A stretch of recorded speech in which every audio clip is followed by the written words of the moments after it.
Your early rap days. Yeah. We were talking about this briefly before the interview, but the box fans, your sisters as your hype men, Yeah. and the remote control. Take it from there.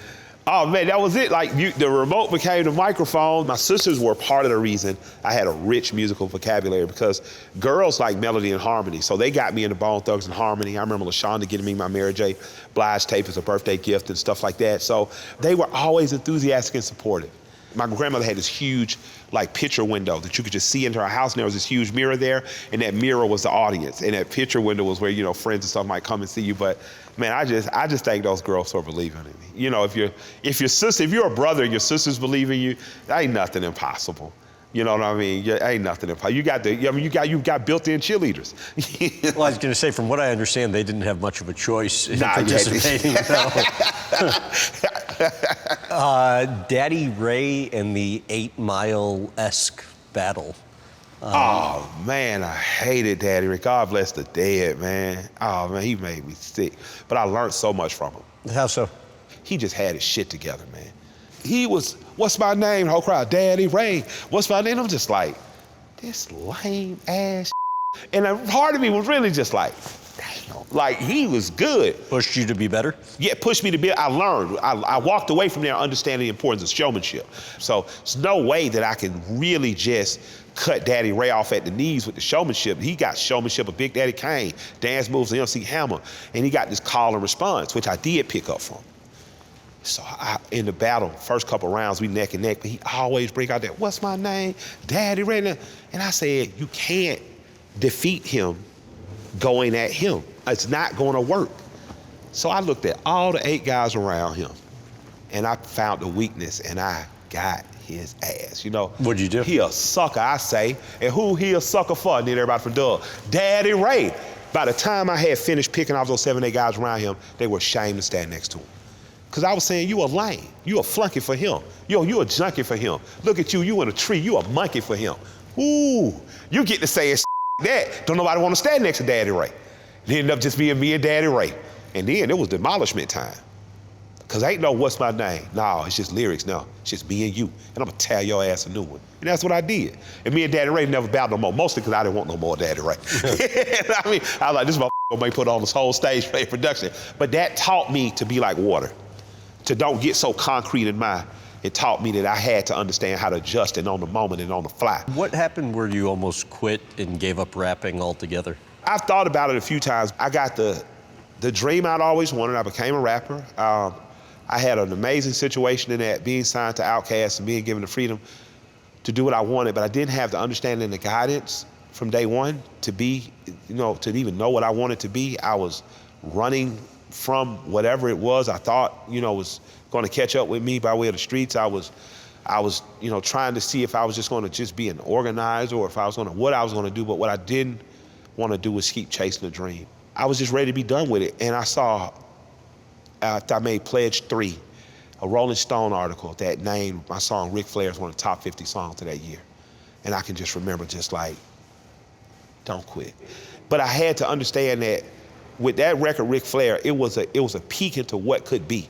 Because I didn't have a publicist at Rolling Stone. Somebody organically was a Killer Mike fan and put Jason DeMarco comes from the Cartoon Network, is vice president over there.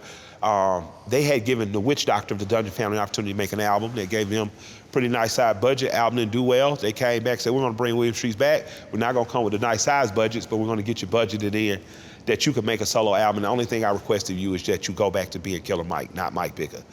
And you fully just be yourself. And 11 years ago, that record released, and it was called Rap Music. And it changed the trajectory. It was that, my grandmother dying, and go on to be with my ancestors, and whatever prayers and energy she left here for me has propelled me the last 11, 12 years. And I can't quit now. There's no way in the world I would, because I understand that this is my purpose. This is what I'm supposed to be doing. Now, there are other things that come with the job. I got the dream job. I got everything I ever wanted as a kid. I got to wear polo and Nikes. I get to drive the cars I looked up to as a kid. But there's a social responsibility I've realized that my blessing comes with.